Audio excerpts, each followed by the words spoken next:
네, 방금 전해드린 대로 의정부 사패산에서 숨진 등산객을 살해한 것으로 의심받는 남성이 오늘 경찰에 자수했습니다. 네, 경찰은 이 남성을 상대로 이제 사건 당일 행적을 현재 집중 조사하고 있는 가운데 사건 사고 소식 백기종 전 수사경찰서 강력팀장과 함께 자세히 짚어보도록 하겠습니다. 안녕하십니까? 네. 안녕하세요. 네. 지금 자수를 했는데 일단 진범으로 봐야 될까요? 네, 현재 지금 그 밝혀진 상황은 족저큰이라는 게 있습니다. 예. 사람이 물론 그 동일 형태의 족저큰이 나오겠지만 운동화에 족저큰이 일치하는 걸로 나왔고요. 네. 그다음에 이제 그 피의자 지금 피의자로 전환이 됐죠. 자수한 이 45세 된 남성이 일용직으로 일하는 사람인데 본인이 지갑을 어느 장소에 버렸다라고 하는 부분이 경찰에서 200m 지점에서 수거한 그런 그 지갑과 신용카드가 발견을 했는데 예. 그게 또 일치하고 그다음에 CCTV 동선이라든가 입산한 시점 그다음에 도주할 때 당시의 행동 그 패턴이 상당히 일치하는 걸로 나와서 그래서 피의자로 전환했다고 합니다. 예. 네. 이 수락산 살인 사건이 일어난 지 이제 열흘 만에 이번에 그렇습니다. 또 의정부에서 이런 사건이 일어나서 굉장히 뭐라 할까요?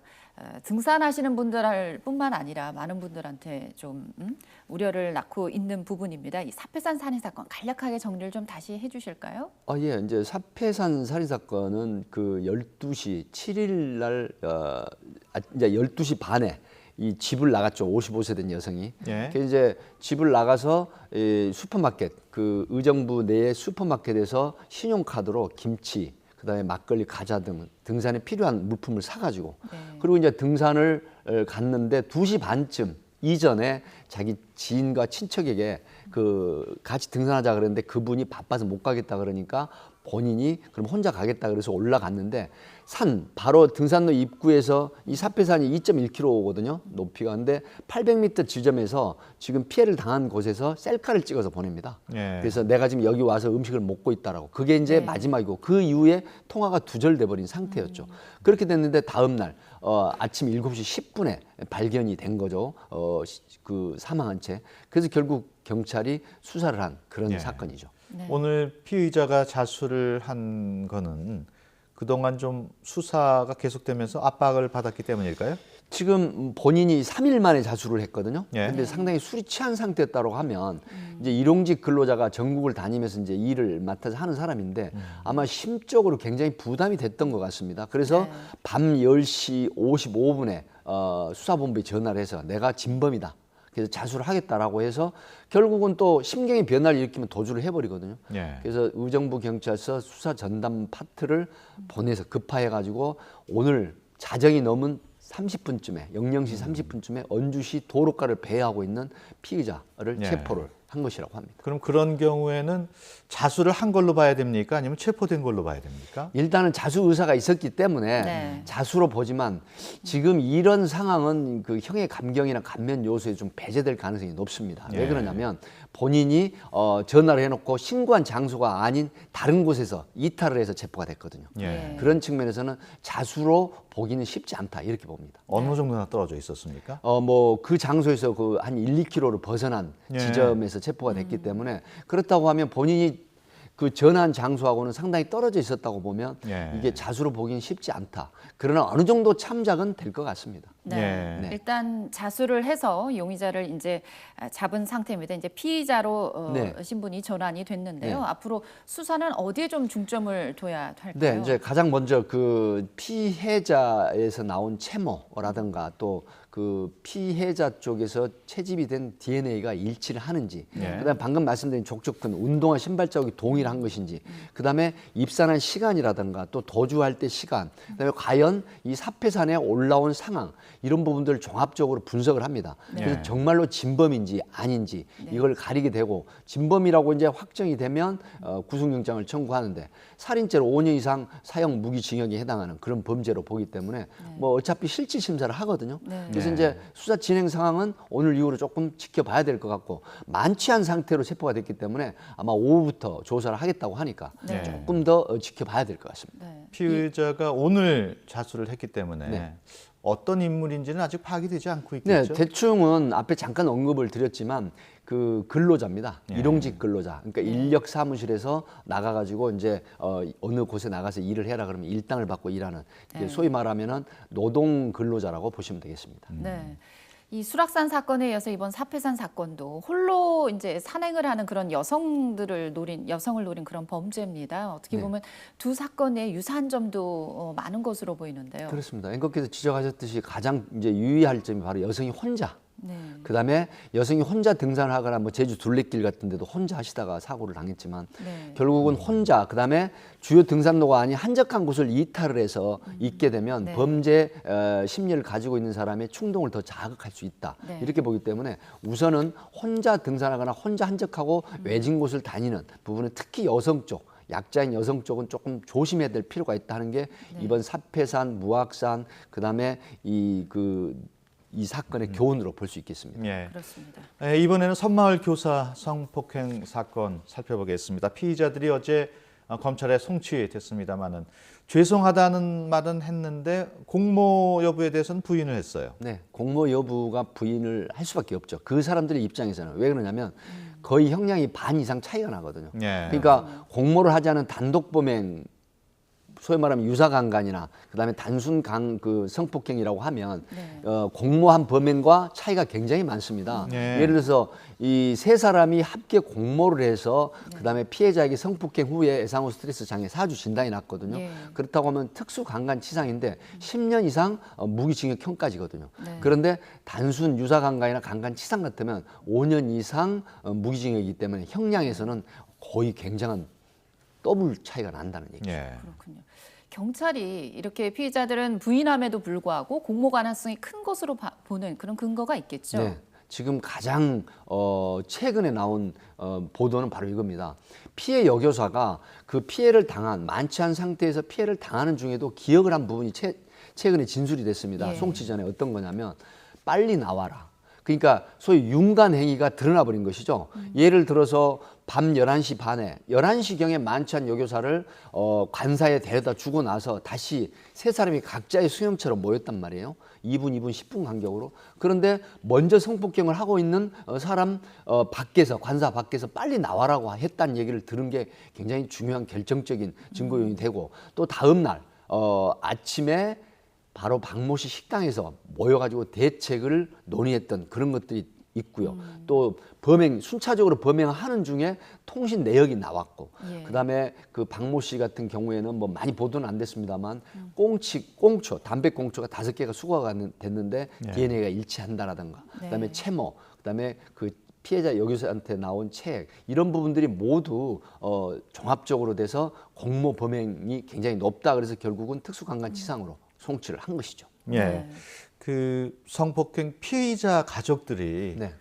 선처를 바란다는 탄원서를 제출했다고 그래요. 예, 이제 일단 어떤 범죄가 발생해서 구속될 상황에 놓이면 가족들 입장에서는 탄원서를 제출해 조금이라도 네. 선처를 받고 싶은 마음은 있겠지만 네. 이런 경우는 바로 측근 가족 3명이 탄원서를 냈는데 낸 시점이 뭐냐면 구속 전 피의자 신문 조서인 신문하기 전에 영장 실질 심사 때 제출을 했거든요. 네. 그래서 이제 물론 가족들 심리는 이해를 하지만 지금 이런 경우에는 탄원서가 아무런 효력이 없습니다. 오히려 네. 판사가 그 김모 씨에게 오죽하면 실질 심사에서 당신이 사람이냐라고 호통을 치지 않았습니까? 네. 그런 측면으로 봤을 때 이런 부분은 굉장히 가족분들이 생각을 잘못한 걸로 그렇게 예. 판단합니다. 그런 탄원서를 낼 때 가족들이 그냥 하면 되는 건가요? 아니면 주민들의 무슨 동의 사인을 받아야 되는 거예요? 일부 주민들은 서명을 했다는 얘기도 들리거든요. 이제 정확하게 말씀드리겠습니다.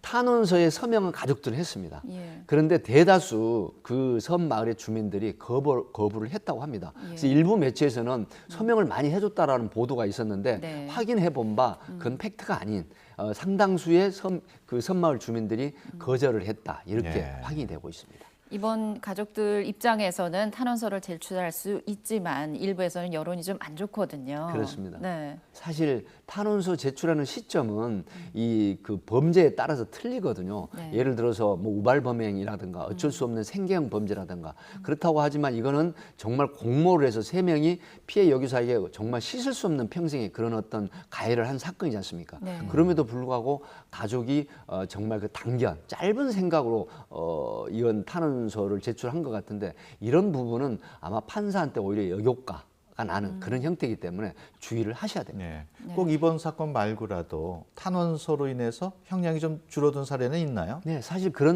이런 겁니다. 예를 들어서 살인 사건 같으면 계획 살인이 아닌 우발 살인. 네. 그다음에 내가 생활이 어려운데 생계형 범죄로 인한 절도라든가 또 네. 강도도 마찬가지입니다. 그 자체가 흉악범이 아닌 어쩔 수 없이 일어난 범행 이런 부분은 이 진정서라든가 탄원서에 서명을 많이 받아서 내게 되면 그 사람의 평소의 행실이 이럴 범죄를 할 사람이 아니었는데 아마 네. 불가피한 측면이 있다라는 걸 이제 판사에게 고지를 하고 알리게 되면 네. 판사가 양형이 있어서 상당히 감형이나 감경 효과를 네. 주는 그런 분석이 있습니다. 그렇군요. 네, 이번에는 이 마트 폭행 동영상 사건 얘기를 좀 해보겠습니다. 이제 한 남성이 마트 여직원을 때리는 영상이 SNS에 올라와서 지금 논란이 되고 있는데 이 피해자 딸의 주장과 이 그 폭행을 한 것으로 보이는 남성의 남성 간의 여동생. 네. 이 말이 조금 다르고 있어요. 그래서 그렇습니다. 진실 공방이 벌어지는 건데. 이제 안양 동안경찰서에서 취급한 사건인데요. 네. 안양 동안구에는 마트입니다. 마트인데 43세 된 여성이 계산원이고요. 37세 된 남성이 배달원입니다. 네. 그런데 지금 SNS상에 올라온 걸 보게 되면 지금 뭐 여기 준비가 안 됐습니까? 그걸 보면 일방적으로 남성이 일을 하고 있는 여성을 폭행을 한단 말이죠. 그리고 네. 물건을 집어던지고 또 피하니까 쫓아가기까지 합니다. 네. 근데 이게 SNS에 누가 올렸냐면 바로 43세 된 여성의 딸이 평소에 성추행도 하고 네. 그다음에 계속해서 상습 폭행을 했다. 네. 이걸 전혀 제지하지 않은 상태에서 지속적으로 엄마가 폭행을 당했다. 이렇게 지금 SNS에 올렸단 말이죠. 예. 이걸 본 많은 어떤 국민들이나 그다음에 누리꾼 네티즌들이 공분을 했습니다. 예. 저도 처음에 이걸 보고 정말 화가 났거든요. 네. 그런데 반전이 일어나죠. 바로 며칠 있다가 이 37세 된 남성의 여동생이라는 분이 또 SNS에 올립니다. 근데 내용이 뭐냐면 이 오빠는 뇌병변 정신 그 지적 장애 5급 지적 장애이다. 네. 뇌병변 장애다. 그런데 평소에 누나라고 부르지 왜 아줌마라고 부르냐 호칭을 가지고 그다음에 구박을 하고 물건을 배달을 하면 한꺼번에 배달을 시켜야 되는데 그럼에도 불구하고 따로따로 한 번에 갈 일을 두 번에 시켰다라고 하고 그다음에 굉장히 어떤 그 심리적인 어떤 압박이나 폭행 그다음에 구박 타박 그다음에 욕설 이런 걸 했었다라고 하면서 호소하는 반전의 SNS를 올려버린 겁니다.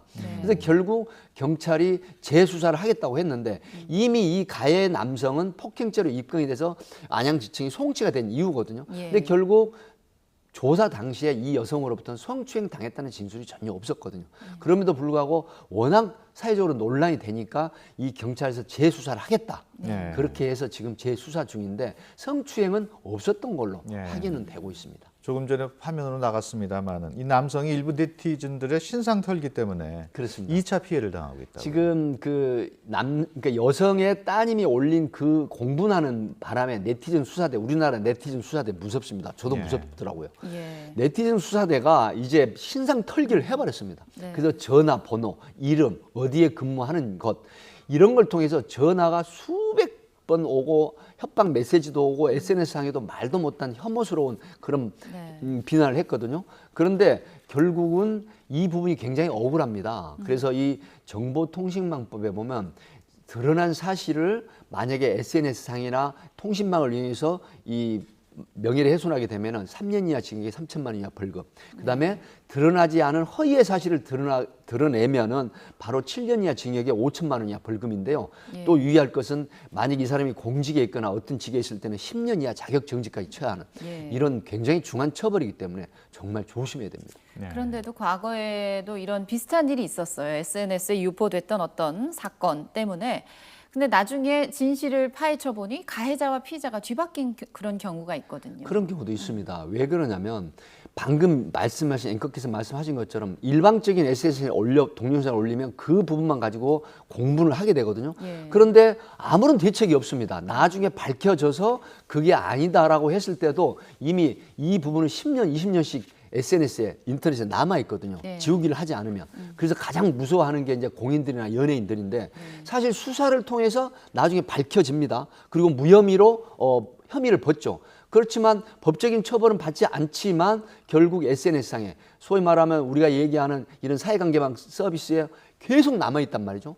그러니까 가장 무서운 게 바로 우리가 언젠가 기억을 하시겠지만은 바로 여성들이 하는 사우나.